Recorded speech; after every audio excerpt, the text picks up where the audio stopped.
ભાઈઓ તથા બહેનો, ત્યારબાદ આપણા મેયર અગ્રણી રામદેવભાઈ મોઢવાડિયા એટલી બધી સેવાકીય સંસ્થાઓ સાથે સંકળાયેલા છે કે સંસ્થાઓનું નામ લેવા બેસીએ તો બપોર થઈ જાય ખરેખર.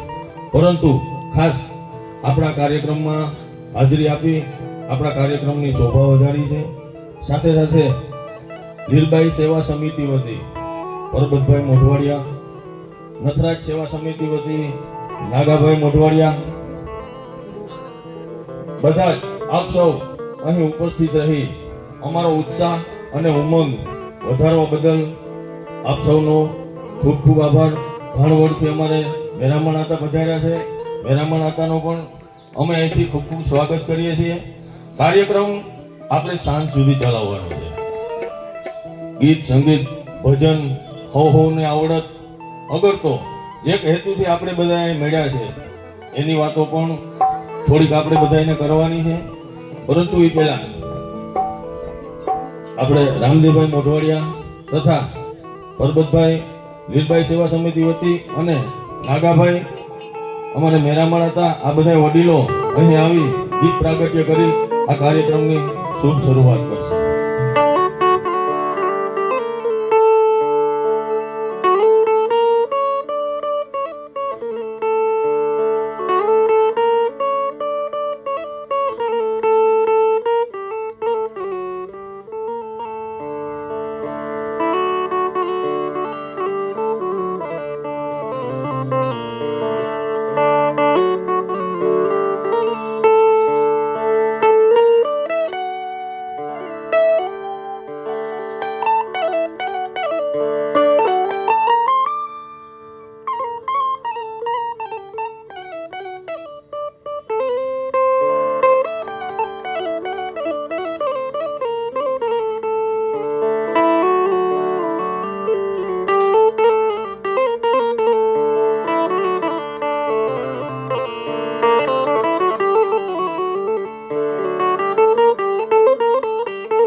આજના આ નથરાજ સોશિયલ મીડિયાના કાર્યક્રમની અંદર ઉપસ્થિત આપણા વિસ્તારના અગ્રણી મોરબી મેરણભાઈ, અમારે લીલબાઈ મા સેવા સમિતિ અને નાથા ભગત સેવા સમિતિમાંથી નાગાભાઈ, પરબતભાઈ, હમીરભાઈ, અરબમભાઈ, ભાઈ કેશુભાઈ, ભરતભાઈ અને ઉપસ્થિત સૌ યુટ્યુબર ભાઈઓ અને બહેનો, આપણે અહીંયા એક સંત અને સુરવીર ને જે અંતિમ શ્વાસ લીધા એ ભૂમિની અંદર આપણે બધા ભેગા જે થયા છીએ. અને જેમ અમીરભાઈએ કીધું કે આઝાદી પહેલાનો જે જમાનો હતો રાજાશાહીની અંદર, ત્યારે મારે એની તલવાર હતી અને ન્યાય તમારે લેવો હોય તો હથિયાર ઉપાડવા પડતા હતા. પણ મહાત્મા ગાંધીની આગેવાની નીચે સ્વાતંત્ર્ય સંગ્રામ આપણે લડ્યા. 1947 ની અંદર આ દેશ આઝાદ થયો અને એ આઝાદી પછી લોકશાહી આપણે આવી અને લોકશાહીની અંદર આપણે ન્યાય મેળવવા માટે છે હવે હથિયાર ઉપાડવા પડતા નથી. આપણું બંધારણ અને આપણો કાયદો એટલો મજબૂત છે અત્યારે કે વડાપ્રધાને પણ સજા કરાવી શકે એટલો મજબૂત કાયદો આ દેશના બંધારણે આપણે આપ્યો છે. જેમ કહેવાયું કે જે તલવારનો જમાનો હતો એના પછી કલમનો જમાનો આવ્યો. મહાત્મા ગાંધી હતા, એની પાસે એક હથિયાર નહોતો, પોતળી પહેરી હતી માણસે, રાજાને ઘરે જન્મ હતો, ફકીરની જેમ મૃત્યુ પામ્યો, પણ એને વગર હથિયારે જે સલ્તનત અંગ્રેજ સલ્તનત હતી એનો સૂર્ય ક્યારેય અસ્ત નહોતો થતો. એ અંગ્રેજ સલ્તનત છે એને એના બિસ્તરા પોટલા ભારત દેશમાંથી ભરાવી અને આપણા આખા દેશને એમને આઝાદ કર્યો છે. એ પ્રકારનું પરિવર્તન સમય અને સમય પ્રમાણે આવ્યું છે. અત્યારે જમાનો સોશિયલ મીડિયાનો છે. ઘણા યુટ્યુબર ભાઈ બહેનો અત્યારે અહીંયા બેઠા છે. ઘણાની ઓછી રીચ હશે, ઘણાની વધારે રીચ હશે, ઘણાના ઓછા ફોલોઅર હશે, ઘણાના ઓછા સબસ્ક્રાઈબર હશે, ઘણાના વધારે હશે. પણ આ સોશિયલ મીડિયાએ આખી સમાજ વ્યવસ્થા છે એમાં મોટું પરિવર્તન આણી દીધું છે. એની અંદર પહેલા ચેનલો હતી, ઇલેક્ટ્રોનિક ચેનલો, બધી ટીવીની અંદર ચેનલો તમે જુઓ છો. પ્રિન્ટ મીડિયા, પહેલા પ્રિન્ટ મીડિયા આવ્યો, પછી ટીવી આવ્યા, એની ન્યૂઝ ચેનલો આવ્યો. અને આજે જે ન્યૂઝ ચેનલો છે એની વિશ્વાસનીયતા પર પણ ક્યાંક ને ક્યાંક અસર ઊભી થઈ છે. ત્યારે જે આ દેશની અંદર મોટી સંખ્યામાં યુટ્યુબરો છે, એમાં કેટલા બધા યુટ્યુબરો જેવા છે કે જે હંમેશા સત્ય અને અન્યાય સામે ખૂબ સારો મેસેજ આપે છે અને લોકોને કાયમી જાગૃત કરવાનું કામ કરે છે. તમારો અધિકાર શું છે, તમારે ન્યાયપૂર્ણ રીતે કઈ રીતે વર્તવું જોઈએ, અન્યાય સામે કઈ રીતે પ્રતિકાર કરવો જોઈએ, તમારા પ્રશ્નોનો ઉકેલ કઈ રીતે લઈ આવવો જોઈએ, તમારા શિક્ષણ વ્યવસ્થાની અંદર કઈ રીતે પરિવર્તન લઈ આવવું જોઈએ. એ પ્રકારની આજે ખૂબ મોટી સંખ્યામાં યુટ્યુબરો બધા છે, સોશિયલ મીડિયાનો ઉપયોગ કરનારા બધા લોકો છે, જે ક્રિએટરો જે છે એ બધાએ ખૂબ આમૂલ પરિવર્તન સમાજ વ્યવસ્થાની અંદર લઈ આવ્યા છે. બધા એને પણ બધાને હૃદયપૂર્વક અભિનંદન પાઠવું છું. અહીંયા બેઠા છે આપણા વિસ્તારની અંદર ઘણા બધા ભાઈ અમીરભાઈ છે, અમારા ભાઈ કિંદરખડાથી, ભાઈ કારાનો દીકરો નામ ભૂલી ગયો છે, તો ખૂબ હસાવે છે બધાને. એક કેટલી બહેનો છે આપણી, એ અત્યારે ક્રિએટર તરીકે કામ કરે છે અને યુટ્યુબર તરીકે કામ કરે છે, એ બધાને મેસેજ આપે છે. સોશિયલ મીડિયા અત્યારે ખૂબ મોટું હથિયાર આ સમાજ વ્યવસ્થાની અંદર સાબિત થયું છે. પણ સોશિયલ મીડિયાનો આપણે જેટલો ઉપયોગ, સારો ઉપયોગ થઈ શકે છે એટલો દુરુપયોગ પણ થઈ શકે છે. કોઈની આજે ફેસબુક છે, વોટ્સઅપ છે, ઇન્સ્ટાગ્રામ છે, હવે એની અંદર ના કોઈ પણ જે વ્યવસ્થા હોય એને સારા અને નરસા પાસા બે હોય. સારા પાસા વધારે હોય ને ઘણા નરસા પાસા પણ એટલા બધા હોય કે જાકી સમાજ વ્યવસ્થાને પણ અસર કરતા હોય છે. આની અંદર પણ આ સમાજ ઉપયોગ જે લોકો કરે છે એમાં નરસા પાસા પણ એવા છે.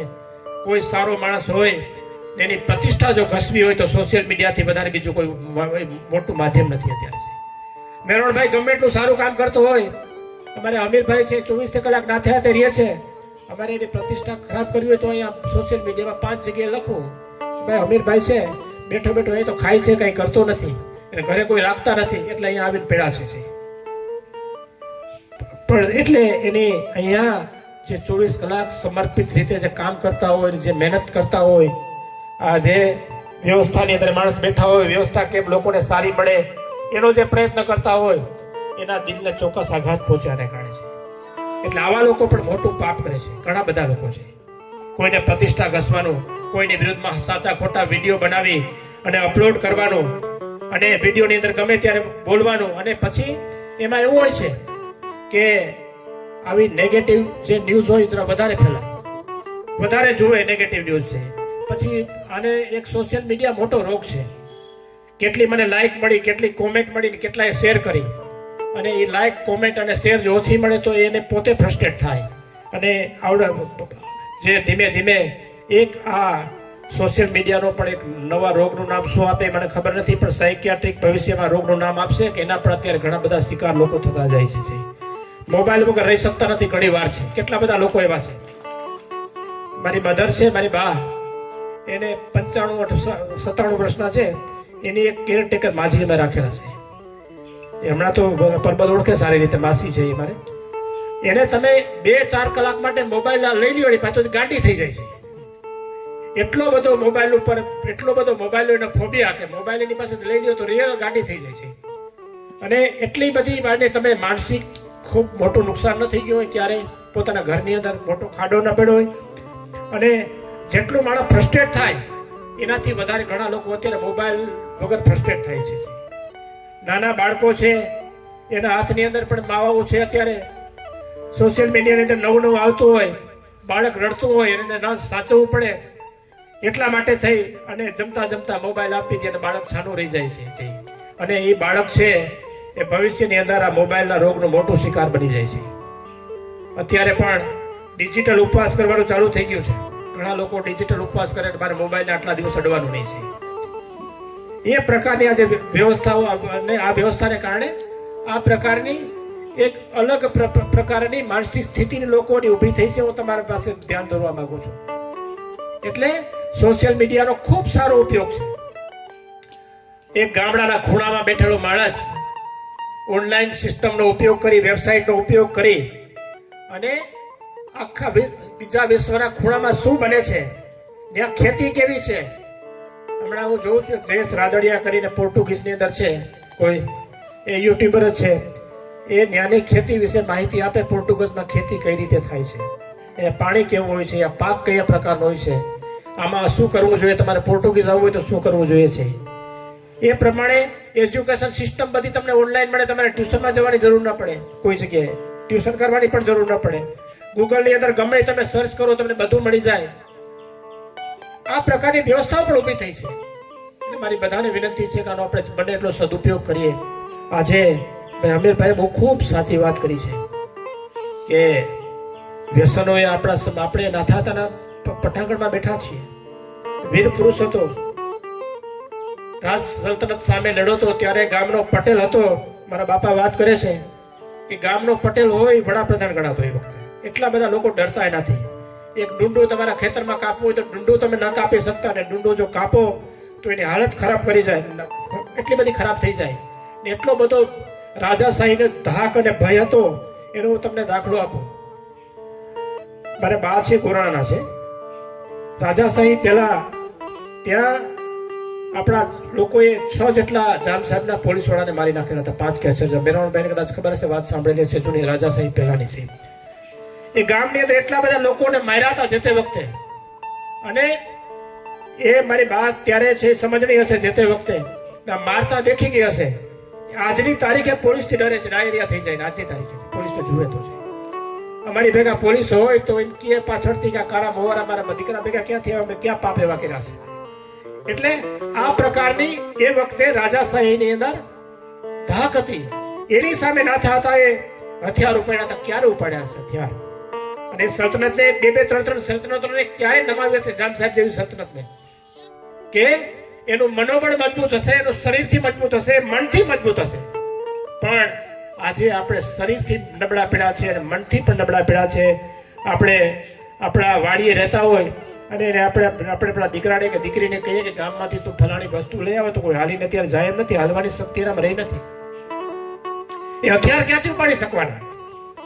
પાન ફાકીઓને આપણો ખોરાક કેટલો બધો અત્યારે બગડ્યો છે. અત્યારે આની અંદર કે માણસના શરીર નબળા પડ્યા છે અને માણસના મન નબળા પડ્યા છે અને માણસને એને કારણે વૃત્તિ પણ ક્યાંક ને ક્યાંક જે શક્તિ ક્ષીણ થઈ છે એને કારણે આપણી વૃત્તિઓ પણ ક્યાંક ને ક્યાંક નબળી પડી છે.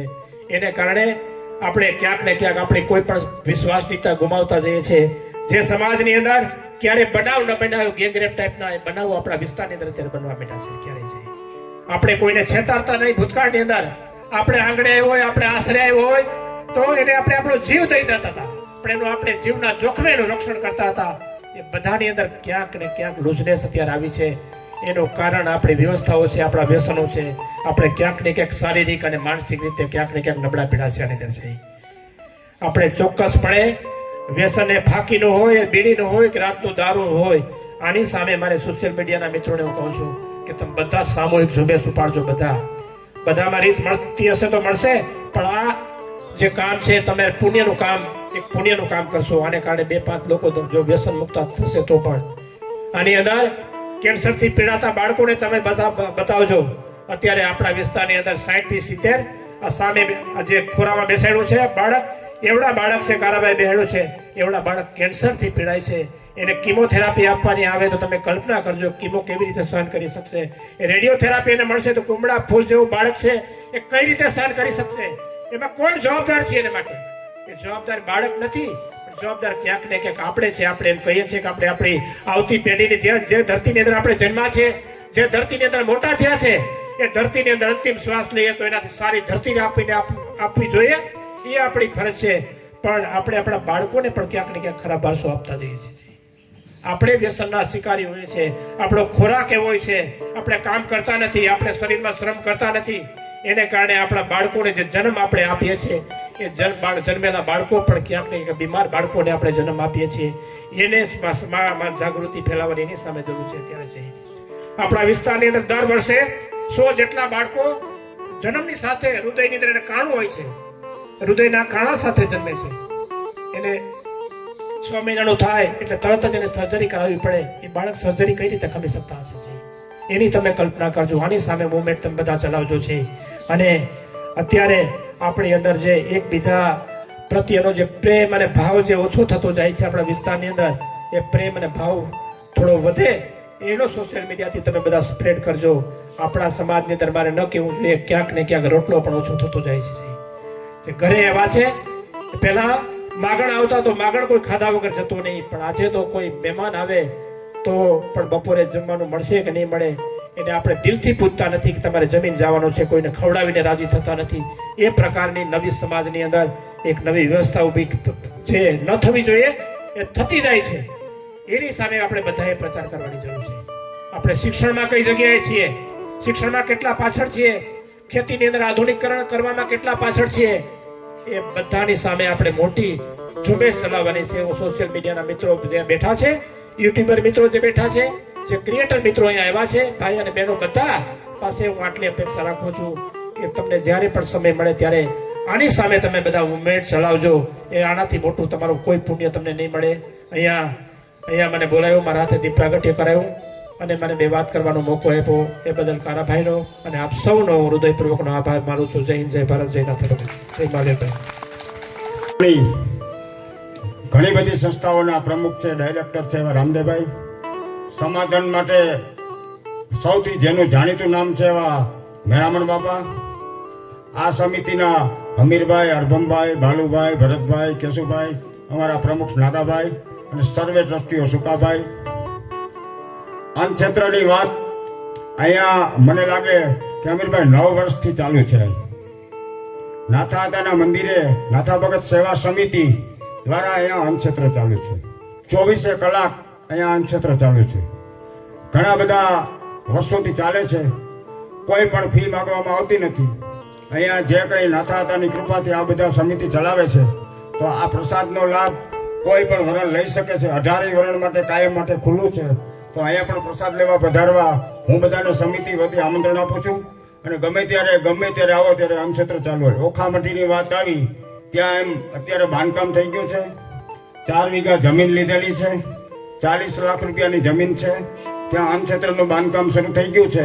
થોડા વખતમાં એકાદ બે મહિનાની અંદર ત્યાં પણ અન્નક્ષેત્ર ખુલ્લું મૂકવામાં આવશે. તો ત્યાંનો પણ બધાએ સહકાર 7 તન મન અને ધનથી આપવાનો છે. અને ત્યાં પણ અન્નક્ષેત્ર ખુલ્લું મૂકશે.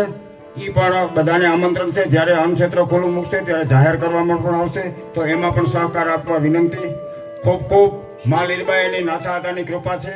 આ સમાજ જેમ રામદેવભાઈએ કીધું એમ વગર વ્યસને જીવે અને સારી પ્રગતિ કરે એવી મા લીરબાઈ અને નાથાદાભાઈ પ્રાર્થના. અને આ યુટ્યુબર જેટલા ભાઈઓ અને બહેનો આવ્યા એ પણ ખૂબ પ્રગતિ કરે એવી નાથાદા પાસે પ્રાર્થના. જય લીરબાઈમાં, જય નાથા.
વખાણ છે.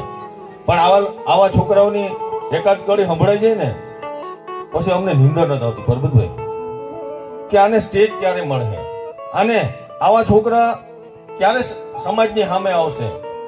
અને એના હેતુરૂપી, એના એક ભાગ રૂપે આ કાર્યક્રમનું આયોજન છે. આવા કલાકારોને તમારા સુધી પહોંચાડવા છે. હજી ઘણા બધા કલાકારો છે અને આપણા પાસે સમય પણ ખૂબ બધો છે, ખૂબ આનંદ કરવાનો છે. તો બરડા, ડુંગર, વનરાય આવી બધી વાતો આવે એટલે આપણે એમાં પાછા ગઢવી જ દેખાય, કારણ કે એનો એ રહેવાસ છે, એ પ્રકૃતિ સાથે તે જોડાયેલા છે. અને એમાં અમારે નાગાજણભાઈ ગઢવી અહીંયા હાજર છે. અને જે કલાકારો આવ્યા છે, આમ તો ગીરમાંથી જ આવ્યા છે, મોટા ભાગે વનરાયમાંથી આવ્યા છે, કુદરતી વાતાવરણમાંથી આવ્યા છે. અને એમણે આવી અને સ્ટેજ ઉપર જે જમાવટો કરી છે એ આપણે બધાએ ખૂબ જોઈ છે. એવો જે કલાકાર આપણે આયોજન હસ્તે આપશું, બધા તાળીઓના ગડગડાટથી વધાવી.